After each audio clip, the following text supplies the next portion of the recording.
Hello, everyone. Good morning. Thank you for being in here with me today. Thank you for letting me in your life, in your world, in your attention. If you are going through a spiritual waking up call, thank you for being in here and allowing me to participate at such an important moment of your life. And believe me, I do know how important this is. Um,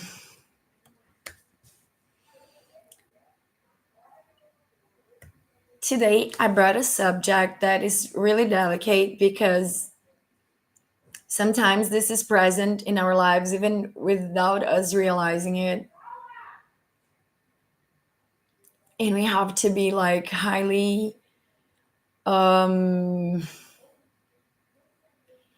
vigilant about this because this can bring us down. And I'm talking about assumptions.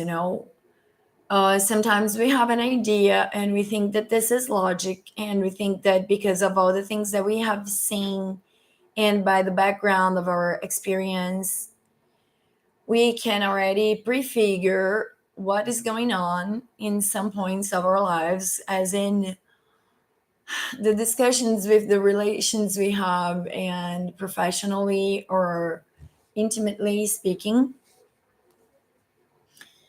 This isn't unusual for a misunderstand caused by a presumption to bring people problems and fights and arguing.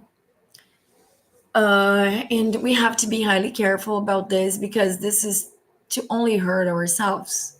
Because when you pre assume ideas,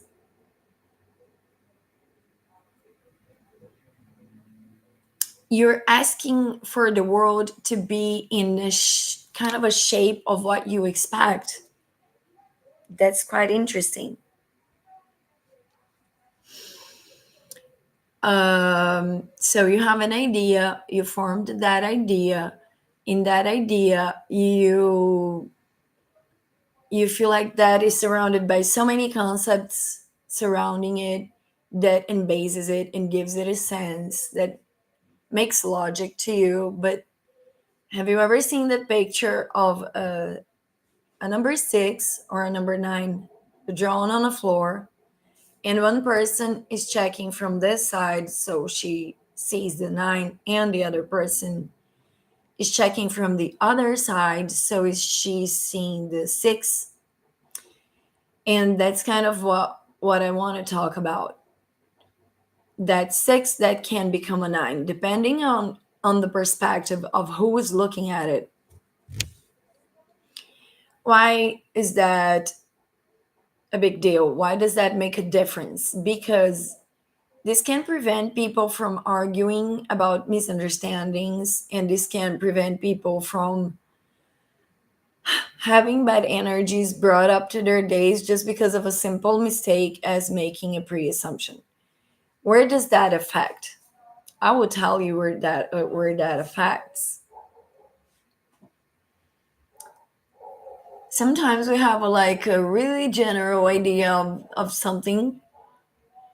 Let's suppose you are a jealous woman and you are married, and whatever it is that your husband had to do, you have already done like many ideas, and by the time when he gets home you're like already super badly energized, filled with a lot of ideas about what's going on with your husband and why this and why that and why is he doing this and why is he doing that. I think he's doing this, I think he's doing that. I think that one thing is because of another thing, and another thing is because of the other thing. And by the time our husband gets home, we are like about to explode, as in anger, as in, you have to explain me this and that and that. Okay. And it so could be that for some reason your boyfriend or husband just went to whatever it is that he was doing, like buying groceries or milk or whatever, and he stopped buying the lottery to buy him a lottery ticket. And there was this queue, and because of that he took some time to buy his lottery ticket, and he's late just because of a silly thing like this. And when he arrives at home, he finds himself, how can I express this? He finds himself like on the on the spotlight's not the expression I'm looking for, but cornered, like when the person is being held up to one little corner in order to release information. And then the husband arrives at home, and the scene that he encounters is this woman completely upset because of so many ideas that she totally did on her own. And now he needs to be held responsible for helping her in clearing all those bad energy feelings just because he took some extra time unwarned about it. And now she's completely upset and jealous and flying all over the place. And if he doesn't help, she's going to get sad. But anyway, the person who did all those ideas by herself was the woman, or all by herself without the guy's help.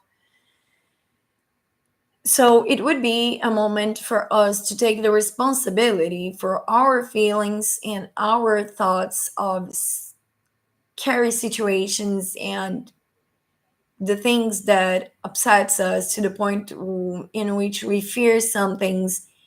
And just because of those fears, we are fed by so many complicated and invented ideas based on preassumptions. Let's say, like, oh, he took extra 10 minutes to arrive home, so I'm pretty sure that he found one of his girlfriends in the market and stayed there chatting with the girl. Okay, now this is a very easy to find example, but also it's very exaggerated. So you can see one of the first examples in which presuming ideas, yeah, where pre-assuming ideas can actually hurt you, but there are so many. Okay, I have a friend, and she's one of my nicest friends, and she's super well resolved with herself. She's self-confident, she is impotent, she got to make her self grow into her market, and she was having a crush for a guy, and they were super interested in each other, and they were like spending a lot of time chit chatting over the phone. And but he's also a businessman. She met him precisely in the same place where she used to work, because they work for the same brand, and they bought the same franchising. And she was totally in the mood to like keep uh, flirting with him over texting. And there was this one time that she went to work, because of the time. It was probably the time in which this man could be driving, or because he was going to work as well. And they were talking and they were talking, and she made a question. She made a simple question to the man. And out of nowhere, this guy just stopped answering.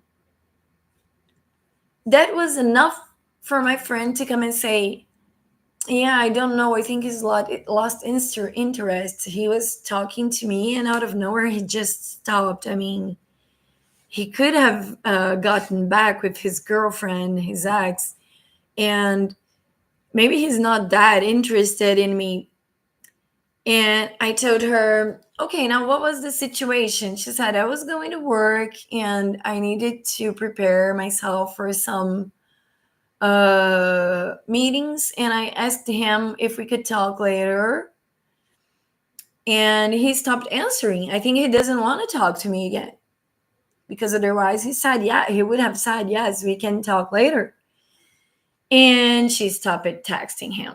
And I was like, hey, did you ever consider that maybe he was on traffic and he couldn't answer you because there could have been some potentially delicate situation in front of his car? Have you ever considered that maybe just as a silly situation such as he was texting with you while he was going down the stairs to go to his garage and get the car, and he just stopped talking because he turned on the car and started driving? And she was like, yeah, you could be right. He could be in a complicated situation and couldn't have had answered me. And she was like, I think you're right. I'm gonna write him back.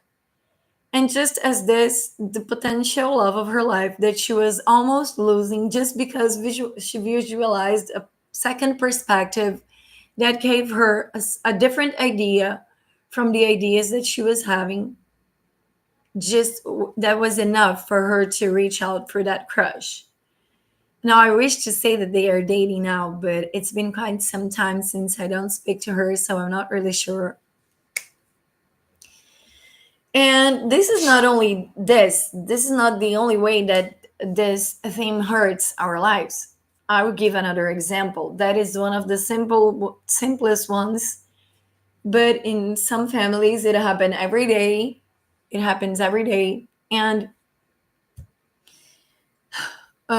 it can upset and it can bother a lot people who love you a lot. But it's like this. Let's suppose I'm giving an idea, so I'm talking this and I'm talking that and I'm elaborating this and I'm explaining that.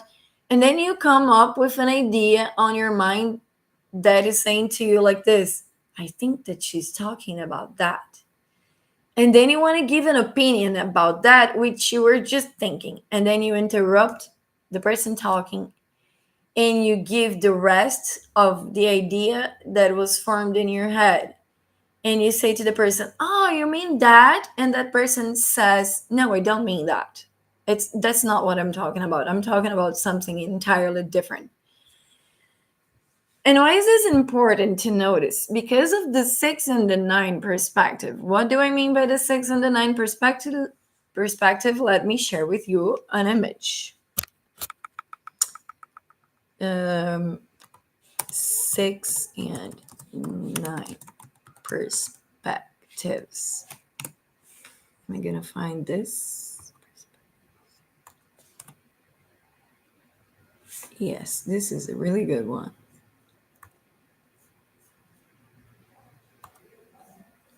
Just a little bit, please. I'm getting an image here to be a little bit. Now, when I'm talking about 9 and 6, I mean this.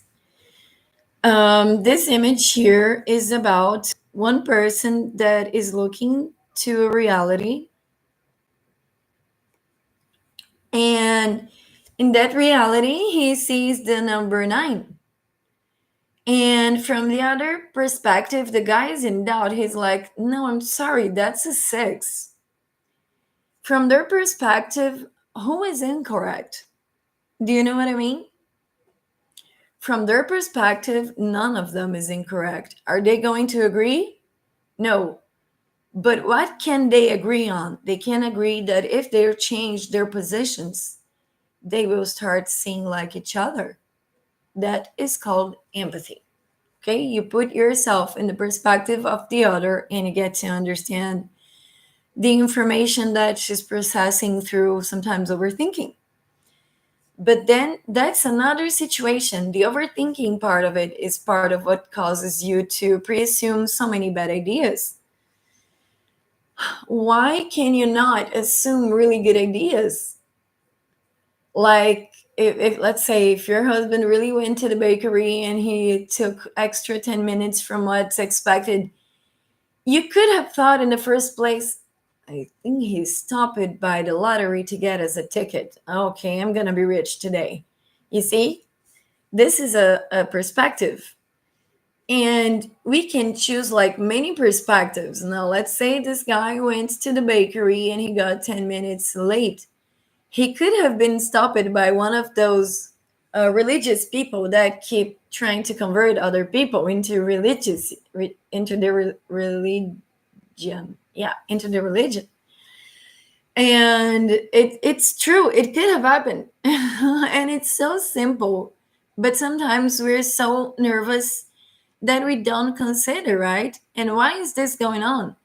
this could have been going on because of previous experiences that you have had, that when you passed through them, they caused you to understand that this in which you make pre-assumptions now is what made sense for that scenery back in the past. And because of that, it so could happen that you are reacting now to old days situations.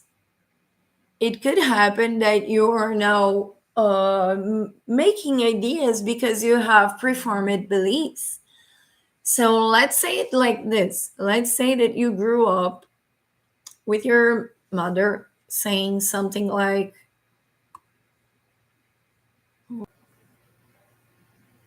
so it could have been that when you grow up, your mom or whoever raised you, she was like, men are good for nothing, and men are this, and men are that, and men do this, and men hurt, and dating hurts, and getting married hurts.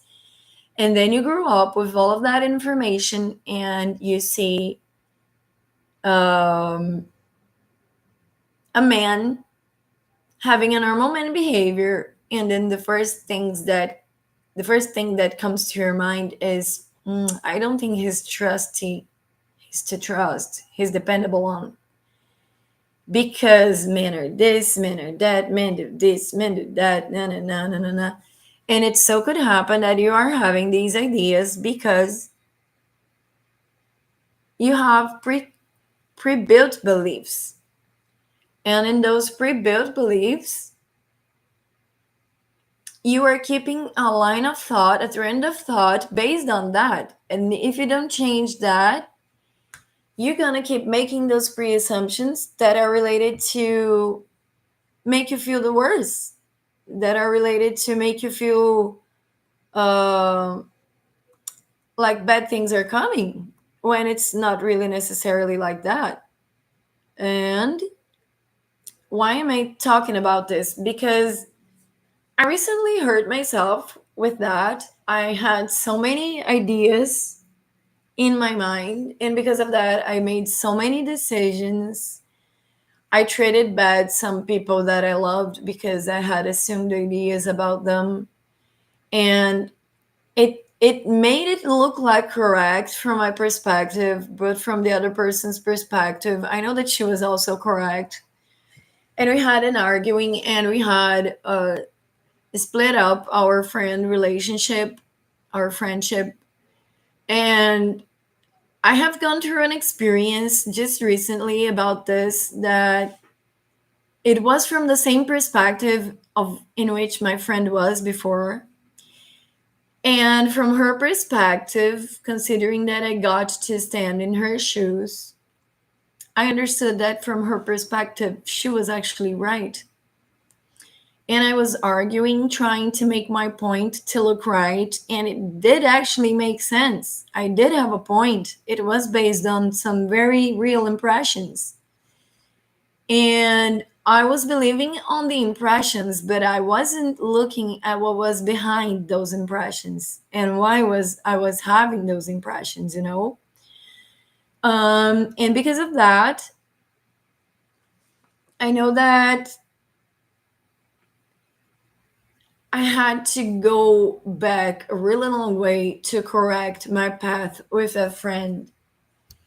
First of all, I had to drop it down from my pride and understand that I can be wrong sometimes, and that's not a problem. Being wrong sometimes happens. We're humans, right? We cannot be like perfect all the time, and I actually feel pity for the people who are trying to be perfect all the time. This is very putting self pressure, you know? And it was amazing when I sat on my friend's perspective. I sat down with myself and I was like, oh my God, I just realized how she was making sense too. The way that she was talking about the stuff, when I got to stand in her shoes, I was like, oh my God, she was right.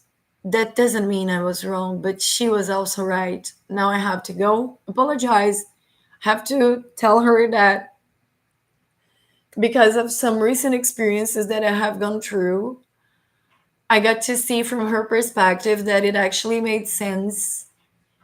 And I'm gonna have to tell her that now I accept that the things that she was saying, they actually make sense and she could be correct. I don't need to abandon what I know about myself and about the impressions that I have with my own world and with my own perceptions, but that did make me realize that yes, we can be wrong sometimes, and yes, we can correct the path. And yes, because I can go wrong sometimes and I need to correct the path, let's not be so let's not be so exigent exigent, right? Exigent. Let's not be so exigent on others, because what we're trying to search for perfection on is unattainable. If we're expecting from the other side to fall in perfection into your expectations, this is highly unrealistic, because people are meant to be different and behave differently. And if you made an idea all by yourself, that idea is yours. It's your responsibility to deal with that idea, not the other person's.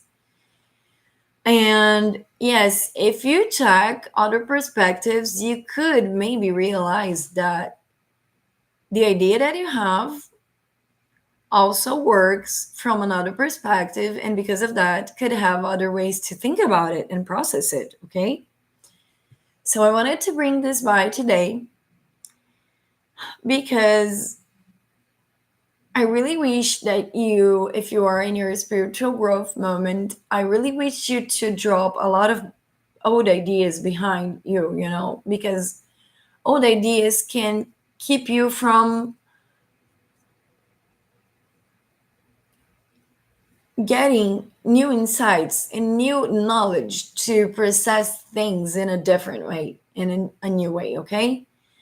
And a spiritual calling, a spiritual wake up calling is related to go through some inner challenges to like help to deal with ourselves, because the main thing is not to show self control to appear like that for the others. The main goal is to show self control because you want to be in control of your own mind. You don't want your mind to control you. You want to be riding it, not letting it ride you, right? And yes, I really think that if you gain a new perspective of the things that you used to think before, it can totally change your life and your relationships. And I do hope that everything works out in the best possible way for you with all your relationships. And I am proud that people change. And I'm highly proud of the fact that I'm humble. Because of that, I get to own up to my mistakes and apologize for them. I like that. I think that this should be the new version of the new humankind, in which you no longer pretend you are the perfect person. You no longer pretend you have to do everything correctly all the time. You no longer have to always be right, in that you no longer need to compete in your relations. And with that, you are just, yeah, a human that makes mistakes. And yeah, because this is expected of every one of us, it's just a matter of I'm sorry. I'm sorry. Sometimes I make mistaken ideas and I buy them as if they were highly true. So I'm here to tell you, be careful with the ideas that you buy, because that there are ideas that are highly good, that if you buy them, you're going to be able to succeed in your life and in your endeavors and projects. But if you choose to buy the wrong ideas, you can drop yourself real low, unfortunately. Okay, so let's remember to keep our minds like very open, because we don't want old ideas to make sense in a new world. We're trying to change how things were, because the way that they were previously was hurting us as in society, okay? So I want to I wanted to call this moment to bring by this idea that if you keep your mind closed, you will hurt yourself. You could hurt yourself. And if you bring up your mind to be updated with how society is trying to work now as in society, there is a lot that you can gain for yourself, by opening up a new space in your own mind to observe new things and grow up new ideas and open up your heart to new type of people and to new type of cultures and all of that, and that can enhance a lot your spiritual growth. Okay, because the more you are involved with diversity, and that's highly important, the more you accept diversity, the closest you are to a spiritualized way of seeing things, because the eternity made everything to be highly different from one another. So if you are respecting diversity, that means that you have already started your spiritual inner work. Okay. I think that this was it. I know this was a simple subject up to the point that I didn't even get to the end of the time set for this, but that's okay.